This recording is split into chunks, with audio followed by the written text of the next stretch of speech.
Hi friends, welcome to my channel. ఈ రోజు మనం ఈ వీడియోలో the story of pearl girl episode 4 ని చూద్దాము. ఇప్పుడు ఎపిసోడ్ స్టార్టింగ్ లోనే చింటూ మోషి చెప్పినట్టుగానే పైకి వెళ్లి ఆ రూమ్స్ అన్నిటిని క్లీన్ చేస్తున్నట్టుగా క్లీన్ చేస్తూ అక్కడున్న ఇన్ఫర్మేషన్ అన్నిటిని కలెక్ట్ చేసుకుని వచ్చి ఇప్పుడు మోషితో చెప్తూ ఉన్నాడు. మోషి సైలెంట్ గా చింటూ చెప్పేదంతా వింటూ ఉంది. చింటూ వెంటనే అక్క, పైన ఒక అతను నాకు తినడానికి కేక్ కూడా ఇచ్చాడని అంటూ ఉంటే దాన్ని దాచిపెట్టుకుని తిరురా అని మూషి అంటూ ఉంది. అప్పుడు అక్కడికి మూషితో కలిసి పనిచేసే వాళ్ళు రూమ్స్ అన్నిటిని క్లీన్ చేసేసి ఆ చెత్తని పడేయడం కోసం వెళ్తూ ఉన్నారు. అప్పుడు అందులో చాలా హై క్వాలిటీ ఐటమ్స్ అన్నీ ఉన్నాయి. ఇవన్నీ జ్యువెలరీ చేసేటప్పుడు వచ్చే వేస్టేజెస్. మనము జ్యువెలరీస్ తయారు చేసే షిప్ లోనే పనిచేస్తున్నాము కాబట్టి ఇవన్నీ మనకి నార్మల్నే కాబట్టి వీటన్నిటిని తీసుకుని వెళ్లి మేము వేస్ట్ రూమ్ లో పెట్టేస్తాము. వాళ్ళు వీటిని తీసుకుని వెళ్లి అమ్మేస్తారు. ఇది చాలా తక్కువ ధరకే షాప్ వాళ్ళు కొనుక్కుంటూ ఉంటారని వాళ్ళు అంటూ ఉంటే అది విని మూషి, ఓ అవునా, అలా అయితే నేను దీన్ని తీసుకుని వెళ్లి ఆ డస్ట్ ఉండే రూమ్ లో పెట్టేస్తాను అనేసి మూషి వాళ్ళ దగ్గర నుండి వాటిని తీసుకుని వెళ్తూ ఉంది. ఇప్పుడు క్లీనింగ్ చేసే వాళ్ళకి జీతం ఇవ్వడానికి ఒక అతను అక్కడికి వస్తూ ఉన్నాడు. ఓహో, మీ ఇద్దరే కొత్తగా జాయిన్ అయ్యారా, మీకు కూడా జీతం ఇస్తాను, వచ్చి తీసుకోండి అని చెప్పేసి అందరి పేర్లు చదివి 100-200 అనేసి డైలీ కూలీ డబ్బుల్ని ఇస్తూ ఉన్నాడు. మోషి, చింటూ ఇద్దరూ కూడా వాళ్ళ జీతాన్ని తీసుకుని వచ్చి కూర్చుని ఉన్నారు. అప్పుడు పక్కనే ఉన్న ఇంకొక అతను వచ్చి, సార్ మాకు కాస్త చికెన్ కావాలి, ఈ డబ్బులుంచుకొని మాకు కాస్త చికెన్ ఇస్తారా అనేసి ఒక 50 రూపాయలని తీసి ఇస్తూ ఉన్నాడు. సరే సరే డబ్బులు ఇవ్వండి అనేసి ఆ 50 రూపాయలు తీసుకుని అతనికి చికెన్ ఇస్తూ ఉన్నాడు.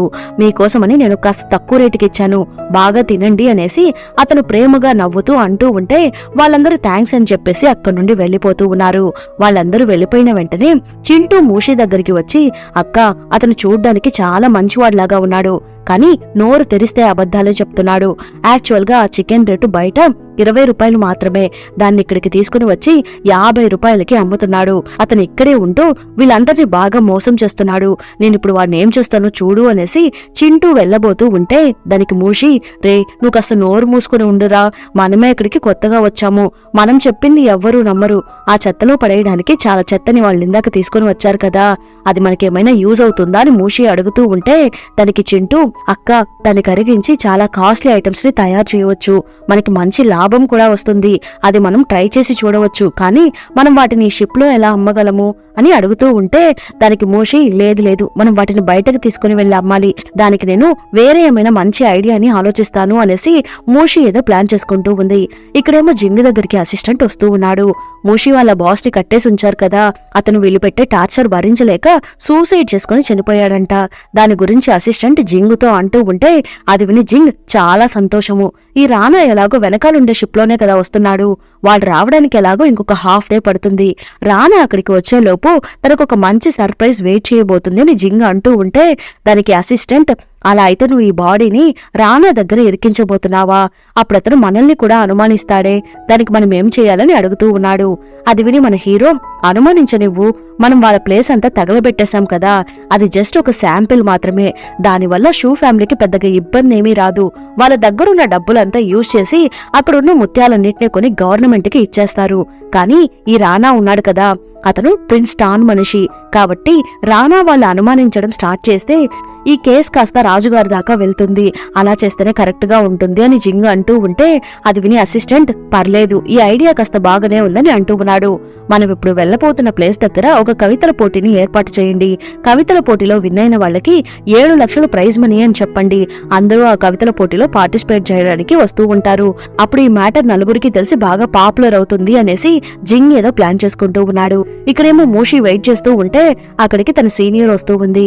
మూషి వెంటనే ఆ సీనియర్ ని చూసి, పైనంతా క్లీన్ చేయడానికి నేను వెళ్తానని అంటూ ఉంటే దానికి ఆమె, పైన క్లీన్ చేయడానికి చాలా రూల్స్ ఉన్నాయి, అవన్నీ నీకు తెలియదు అని సీనియర్ అమ్మాయి అంటూ ఉంది. లేదు లేదు, నాకు అన్నీ తెలుసు, నేను చూసుకుంటాను, మీరు నాకు ఇవ్వండి అనేసి మూషి పైకి వెళ్లిపోయి కావాలనే జింగ్ ఉండే రూమ్ ముందర క్లీన్ చేస్తూ ఉంది. ఆ సౌండ్స్ విని జింగ్ బయటకు వచ్చేస్తున్నాడు. వచ్చి, నువ్విక్కడేం చేస్తున్నావు, ఇక్కడున్న రూల్స్ నీకు తెలియదా, సరిగ్గా క్లీన్ చేయలేవా అని అంటూ ఉంటే మూషి వెంటనే మనసులో, మనం ఎలా అయినా ఈ షిప్ నుండి ఒడ్డుకు చేరుకోవాలి, అప్పుడే మనము వాటన్నిటిని అమ్మి డబ్బు సంపాదించగలము అని థింక్ చేసేసి జింగను చూసి, సారీ తెలియక సౌండ్ చేసేశాను, కానీ నేను మీ దగ్గర ఒక మ్యాటర్ గురించి మాట్లాడాలి. ఈ షిప్ లో పనిచేస్తూ నేనెప్పుడు డబ్బులు సంపాదించి మీ దగ్గరుండే ఆ ముత్యాన్ని కొనుక్కోగలను. అందువల్ల నన్ను మీరు కాస్త ఒడ్లో దింపేస్తారా?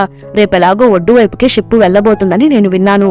ప్లీజ్ నన్ను కూడా కాస్త అక్కడ దింపేస్తారా అని మూషి అడుగుతూ ఉంటే అది విని జింగ్ సరే ఓకే నేను ట్రై చేస్తాను, కానీ నువ్వు దానికి బదులుగా ఈ షిప్ అన్నిటిని కంప్లీట్ గా నువ్వు మాత్రమే క్లీన్ చేయాలి, నువ్వు ఎవరి హెల్ప్ తీసుకోకూడదని అంటూ ఉంటే ఓకే అలానే చేస్తాను అనేసి మూషి నెక్స్ట్ డే మార్నింగ్ త్వరగా నిద్రలేచి ఆ షిప్ ని క్లీన్ చేస్తూ ఉంది. ఎలాగో అలాగా కింద మీద పడి ఆ షిప్ మొత్తాన్ని క్లీన్ చేసేసి నిలబడుకుని ఉంది. ఇప్పుడు నెక్స్ట్ డే అవుతూ ఉంది. మూషికి ఒళ్ళంతా ఒకటే నొప్పిగా ఉంది, పైకి లేవలేకపోతూ ఉంది. అంతలో చింటూ లేచి అక్క లేయ్యు, నువ్వు బాగా టయర్డ్ అయిపోయి ఉన్నావు, షిప్ ఒడ్డుకి చేరబోతున్నట్టు ఉంది, రా మనం కూడా కిందికి వెళ్లిపోదామని అంటూ ఉంటే మూషి వెంటనే అమ్మయ్య దీనికోసమే కదా నేను ఇంత కష్టపడ్డాను అనేసి చింటూని తీసుకుని వెళ్తూ ఉంది. అక్కడికి వెళ్లి చూస్తే అక్కడున్న వాళ్ళందరూ వెళ్తూ ఉన్నారు. మీరందరూ ఎక్కడికి వెళ్తున్నారని మూషి అడుగుతూ ఉంటే షిప్ ఎలాగో ఒడ్డుకు వచ్చేసింది, మేమెప్పుడు షిప్ ఒడ్డుకు చేరుకోగానే అందరం కలిసి ఒడ్డు దగ్గరికి వెళ్లిపోతాము అనేసి అందరూ అక్కడి నుండి వెళ్లిపోతూ ఉన్నారు. అదంతా చూసి మూషి వాంటెడ్గా నేనే వెళ్లి జింగ్ దగ్గర బాగా ఇరుక్కున్నట్టు ఉన్నాను, అనవసరంగా నేనే వెళ్లి షిప్నంతా ఒక్కదాన్నే క్లీన్ చేయాల్సి వచ్చింది, జింగ్ నన్ను బాగా మోసం చేసేశాడు అనేసి మూషికి అర్థమైపోతూ ఉంది. మూషి కోప్పడుతూ అక్కడి నుండి వెళ్లిపోతూ ఉంది. ఇక్కడేమో ఇంకొక పక్క రానా ఉండే షిప్ కూడా ఒడ్డుకు చేరుకుంటూ ఉంది. ఆ బాస్ చనిపోయాడు అన్న మ్యాటర్ రానాకి తెలుస్తూ ఉంది. అతన్ని బాగా హింసించినట్టు ఉన్నారు. అతను ఆ హింసను తట్టుకోలేక సూసైడ్ చేసుకుని చనిపోయాడని అసిస్టెంట్ అంటూ ఉంటే అది విని రానా వెంటనే ఏదో థింక్ చేస్తూ ఉన్నాడు. అప్పుడే అతనికి జింగ్ గుర్తుకు వస్తూ ఉన్నాడు. ఈ జింగ్ చేసే పనులన్నీ కాస్త డిఫరెంట్ గా అనిపిస్తూ ఉన్నాయి. ఒకవేళ ఈ జింగే ఇవన్నీ చేస్తున్నాడా, ఒక బిజినెస్ మ్యాన్ లాగా గెటప్ వేసుకుని వెనకాల నుండి ఇలాంటివేమైనా చేస్తున్నాడా అనేసి రానా థింక్ చేస్తూ ఉన్నప్పుడే జింగు పేరు మీద నుండి ఒక ఇన్విటేషన్ వస్తూ ఉంది. ఇలాగా కవితలు పోటీలు జరగబోతున్నాయి, మీరు కూడా వచ్చి అందులో పార్టిసిపేట్ చేయండి అనేసి. అది చూసి రానా నాకెందుకో ఈ జింగు మీదనే కాస్త అనుమానంగా ఉంది, నేను అతన్ని కాస్త తక్కువ అంచనా వేసేసినట్టు ఉన్నాను అనేసి రానా అనుకుంటూ ఉన్నాడు. ఇక్కడేమో ఇంకొక పక్క ఒక స్పెషల్ ఏజెంట్ రాజుగారి తరపున ముత్యాలన్నింటినీ కొనుక్కొని వెళ్లడానికి వచ్చినట్టు ఉన్నాడు. అతను వచ్చి కూర్చొని ఉంటే అసిస్టెంట్ అక్కడికి వచ్చి మీకోసం చాలా ఇన్విటేషన్లు గిఫ్ట్ కార్డ్స్ వచ్చున్నాయి, కానీ కాస్త ఈ ఇన్విటేషన్ ని చూడండి, జింగ్ అనే వ్యక్తి దీన్ని పంపించారు. ఇన్విటేషన్ మాత్రమే కాకుండా దీనితో పాటు ఒక బాక్స్ నిండా కాస్ట్లీ ముత్యాలని కూడా గిఫ్ట్ గా పంపించాడు అని అసిస్టెంట్ అంటూ ఉంటే దానికి ఆ స్పెషల్ ఏజెంట్ ఏది ఏమైనా ఈ బిజినెస్ మ్యాన్స్ అందరూ పైకి మంచోళ్ళలాగానే మాట్లాడతారు, కానీ వాళ్ళ టార్గెట్ అంతా ప్రాఫిట్ ఎలా సంపాదించాలి అని మాత్రమే ఉంటుంది. పైకి వాళ్ళందరూ మంచి వాళ్ళలాగా కనిపించినప్పటికీ లోపల చెడ్డోళ్ళలాగానే ఉంటారు. దొరికినంత వరకు లాభం అనుకుని మనం వాటిని తీసుకుని వెళ్లిపోవాల్సిందే, పర్లేదు మనం కూడా ఆ ఫంక్షన్ కి అటెండ్ అవుదాము అనేసి స్పెషల్ ఏజెంట్ అంటూ ఉన్నాడు. ఆ స్పెషల్ ఏజెంట్ వాళ్ళ అసిస్టెంట్ వెళ్లిపోయిన వెంటనే తన ఒక సీక్రెట్ రూమ్ ని మెయింటైన్ చేస్తున్నట్టు ఉన్నాడు. దాన్ని ఓపెన్ చేసి అక్కడున్న కాస్ట్లీ ఐటమ్స్ అన్నిటిని తీసుకుని వెళ్లి దాచిపెట్టుకుంటూ ఉన్నాడు. ఆ కవితల పోటీ కండక్ట్ చేయబోయే రోజు వచ్చేసినట్టు ఉంది. ఆ ప్లేస్ అన్నిటిని బాగా డెకరేట్ చేస్తూ ఉన్నారు. అప్పుడు మూషి చింటూ ఇద్దరు కూడా ఆ ప్లేస్ ని డెకరేట్ చేస్తూ ఉన్నారు. కరెక్ట్ గా అక్కడికి జింగ్ వస్తున్నాడు. వచ్చి మూషిని చూసి ఏమమ్మా నువ్వు చెప్పినట్టుగానే నేను ఓడలో కరెక్ట్ గా దింపేశానా అని అడుగుతూ ఉంటే దానికి మూషి అవునవును మీరు కరెక్ట్ గానే దింపేశారు, నేనే అనవసరంగా వాగేశాను, ఇక మీదట నుండి మీ దగ్గర కాస్త జాగ్రత్తగా మాట్లాడాలి అనేసి మూషి అంటూ ఉంటే దానికి హీరో నేను ఎప్పుడైనా నా రూల్స్ ని చేంజ్ చేస్తూ ఉంటాను, కాబట్టి నువ్వు నా దగ్గర విన్నవడం కాస్త కష్టమే అనేసి జింగ్ అక్కడి నుండి వెళ్లిపోతూ ఉన్నాడు. మూషి తన కోపాన్ని కంట్రోల్ చేసుకుంటూ కామ్ గా వర్క్ చేసుకుంటూ ఉంది. కరెక్ట్ గా అక్కడికి షీజు వస్తూ ఉంది. బాయ్ గెటప్ లో తిరుగుతుంటుంది కదా తనే. ఇప్పుడు షీజు దగ్గరికి ఒక అసిస్టెంట్ వచ్చి మూషిని చూపించి ఈ అమ్మాయి ఆ ప్లేస్ నుండి తప్పించుకుని పారిపోయి వచ్చిన బానిస, ఈ అమ్మాయి ఆ ప్లేస్ ని తగలబెట్టిందనుకుంటా అని అసిస్టెంట్ అంటూ ఉంటే అది చూసి ఈ అమ్మాయి షూ ఫ్యామిలీకి చెందిన అమ్మాయినే కదా, మన ఫ్యామిలీకి ఇంత అవమానం జరగడానికి ఈ అమ్మాయే కారణం కదా అనుకుని మూషి దగ్గరికి షీజు వస్తూ ఉంది. వచ్చి నీకెంత ధైర్యం ఉంటే ఆ ప్లేస్ ని తగలబెట్టి ఉంటావు, మర్యాదగా నా ముందు మోకాల మీద నిలబడని అంటూ ఉంటే దానికి మూషి నేనేమి ఇప్పుడు బానిసని కాదు, ఈ షిప్ లో పనిచేసే అమ్మాయిని, కాబట్టి నేనెందుకు మిమ్మల్ని చూసి మోకాల మీద నిలబడాలి అని అడుగుతూ ఉంది. షీజు వాళ్ళ పనమ్మాయి వెంటనే చింటూను పక్కకు తోసేసి అలానే మూషిని కూడా అటాక్ చేస్తూ ఉంది. షీజు ఇప్పుడు మూషిని కిందకు తోసేసి మూషి గొంతుని పిసుకుతూ ఉంది. నువ్వు చచ్చిపో, నీ వల్లే నా ఫ్యామిలీకి ఇంత పెద్ద ఆపదొచ్చింది, నువ్వు ఒక బానిస కుక్కవి, నీకు ఎంత ధైర్యం ఉంటే నా ఫ్యామిలీకి ఇంత పెద్ద ఆపద వచ్చేలాగా చేస్తావని అంటూ ఉన్నప్పుడే అక్కడికి జింగ్ వస్తున్నాడు. హలో ఇద్దరు పైకి లేవండి అనేసి జింగు మోషిని కాపాడుతున్నాడు. మోషి వెంటనే చాలా చాలా థ్యాంక్స్. చూడండి బాస్, నేను మీ దగ్గరే కదా పనిచేస్తున్నాను, ఈ అమ్మాయి నేనేదో తనకి బానిస అన్నట్టుగా మాట్లాడుతూ ఉంది అని మోషి అంటూ ఉంటే అది చూసి షీజు, నాకు ఇప్పుడే అంతా అర్థమవుతుంది. నేను అక్కడికి వచ్చినప్పుడే నాకు ఈ జింగును చూసి కాస్త డౌట్ గా ఉన్నింది. నీలాంటి అమ్మాయిని ఆ ప్లేస్ లో ఒక బానిసలాగా ఉంచి నిన్ను యూజ్ చేసి ఆ ప్లేస్ ని బాగా తగలబెట్టేసినట్టు ఉన్నాడు. అక్కడున్న ఐటమ్స్ అన్నిటిని దొబ్బేసి ఇక్కడికి పారిపోయి వచ్చినట్టు ఉన్నాడు. ఇదంతా కరెక్టే కదా? నువ్వు వీటన్నిటిని దొబ్బేశావు కదా, నాకు కరెక్ట్ అయిన ఆధారాలు దొరకనివ్వు, నిన్ను నేను కంప్లీట్ గా అంతం చేసేస్తాను అనేసి షీజు జింగుతో అంటూ ఉంటే అది విని జింగ్, అదంతా ఆధారాలు దొరికిన తర్వాత వచ్చి మాట్లాడు, ఇప్పుడు ఇక్కడ నుండి వెళ్ళు అని జింగ్ అంటున్నాడు. కరెక్ట్ గా ఆ సమయంలో రానా అక్కడికి వస్తున్నాడు. మోషిని చూడగానే రానాకి చాలా హ్యాపీగా ఉంది. మోషిని చూసి నవ్వుతూ ఉన్నాడు. కానీ మోషి బాగా దెబ్బలు తిని ఉండడం వలన తను నవ్వకుండా సైలెంట్ గా నిలబడుకుని ఉంది. రానాతో పాటుగా ఆ స్పెషల్ ఏజెంట్ కూడా అక్కడికి వచ్చినట్టు ఉన్నాడు. షీజు వెంటనే స్పెషల్ ఆఫీసర్ దగ్గరికి వెళ్లి మోషిని చూపించి, ఈ అమ్మాయి ఈ ప్లేస్ అంతా తగలబెట్టినట్టు ఉంది, మీరు ఇప్పుడు ఈ అమ్మాయిని అరెస్ట్ చేసి ఎంక్వైరీ చేస్తే నిజాలన్నీ బయటపడుతుందని అంటూ ఉంది. తనకి రానా వెంటనే, మీరిప్పుడు ఈ అమ్మాయిని ఎంక్వైరీ చేస్తే మీ అధికారాన్ని మీరు దుర్వినియోగం చేసినట్టు అవుతుంది. పైగా ఇది ఇద్దరు ప్రిన్స్లకు సంబంధించిన మ్యాటర్, మీరు తొందరపడి ఇందులో ఇన్వాల్వ్ కాకండి, కావాలంటే టైం తీసుకుని తర్వాత ఎంక్వైరీ చేయండి అనేసి రానా మోషిని కాపాడుతూ ఉన్నాడు. షీజు ఎంత చెప్పినా వాళ్ళు తన మాటల్ని ఏమీ పట్టించుకోవడం లేదు. ఇవన్నీ తర్వాత చూసుకుందాము అనేసి ఆ స్పెషల్ ఏజెంట్ అక్కడి నుండి లోపలికి వెళ్లిపోతున్నాడు. కానీ షీజు మాత్రము మోషిని ఉరిమి చూసుకుంటూ వెళ్తూ ఉంటే జింగు మోషి దగ్గరికి వచ్చి, ఆ అమ్మాయికి నిన్ను చూడడం ఇష్టం లేదు కాబట్టి నేను నిన్ను ఆ అమ్మాయి కంట్లో పడేలాగా చేయడమే నా మొదటి పని. నిన్ను నేను బయటే వదిలేసి వెళ్దామని అనుకున్నాను, కానీ ఇప్పుడు నిన్ను నాతో పాటు తీసుకుని వెళ్లబోతున్నాను, కాబట్టి నువ్వు నాతో రా అని పిలుస్తూ ఉంటే మోషి వెంటనే చింటూని చూసి, నువ్వు ఇక్కడే జాగ్రత్తగా ఉండు, నేను త్వరగా వచ్చేస్తాను అనేసి లోపలికి వెళ్తూ ఉంది. ఇప్పుడు ఆ కవితల పోటీ స్టార్ట్ అవుతూ ఉంది. అక్కడికి వచ్చిన వాళ్ళందరూ తలా ఒక కవితని రాస్తూ ఉన్నారు. మోషి అక్కడే సైలెంట్ గా నిలబడుకుని ఉంటే షీజు మోషిని ఉరిమి చూస్తూ ఉంది. అది చూసి మోషికి కాస్త భయం వేస్తూ ఉంది. ఇప్పుడు కవితల పోటీ ఎండింగ్ కి వచ్చేసినట్టు ఉంది. అందరూ పైకి లేచి వాళ్ళ కవితల్ని చదువుతూ ఉన్నారు. స్పెషల్ ఏజెంట్ వెంటనే రానాని చూసి, రానా, మీరు కవితలు చాలా బాగా రాస్తారని నేను విన్నాను, మీరు ఒక కవిత చెప్తారా అని అడుగుతూ ఉంటే రానా వెంటనే, సరే ఓకే, నేను మీకోసం ఒక కవిత చెప్తాను, ఇది షిప్పుకు సంబంధించిన ఒక కవితల పోటీ కాబట్టి నేను దానికి సంబంధించిన కవితనే చెప్తాను.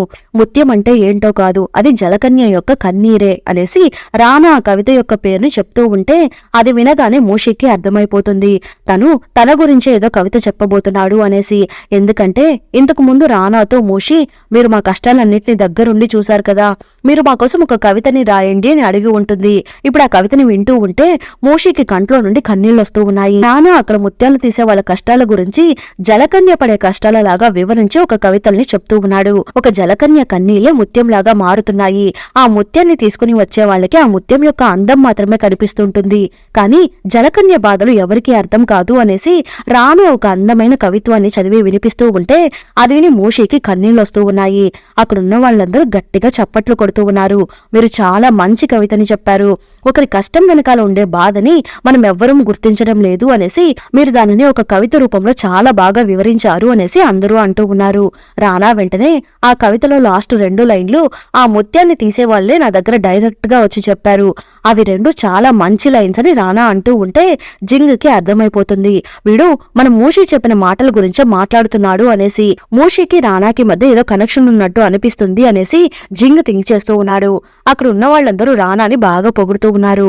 ఇక్కడేమో ఇంకొక పక్క షీజు ఆ స్పెషల్ ఏజెంట్ దగ్గరికి వెళ్లి, మీరు అమ్మాయిని అరెస్ట్ చేయండి, ఆ అమ్మాయిని కాస్త ఎంక్వైరీ చేయండి అని అడుగుతూ ఉంటే దానికి అతను, ఆ అమ్మాయిని ఎంక్వైరీ చేస్తే ఈ కేసు ఏమైనా ఎండ్ అయిపోతుందా ఏంటి, ఆ అమ్మాయి ఒక బానిస, ఆ అమ్మాయిని తర్వాత చూసుకుందాము, నువ్వు ముందు ఇక్కడ నుండి వెళ్ళిపో అనేసి స్పెషల్ ఏజెంట్ అక్కడ నుండి వెళ్ళిపోతున్నాడు. షీజుకి కోపం ఎక్కువైపోతూ ఉంది. ఇక్కడేమో ఇంకొక పక్క రానా జింగ్ ఇద్దరు కూర్చొని గేమ్స్ ఆడుకుంటూ ఉన్నారు.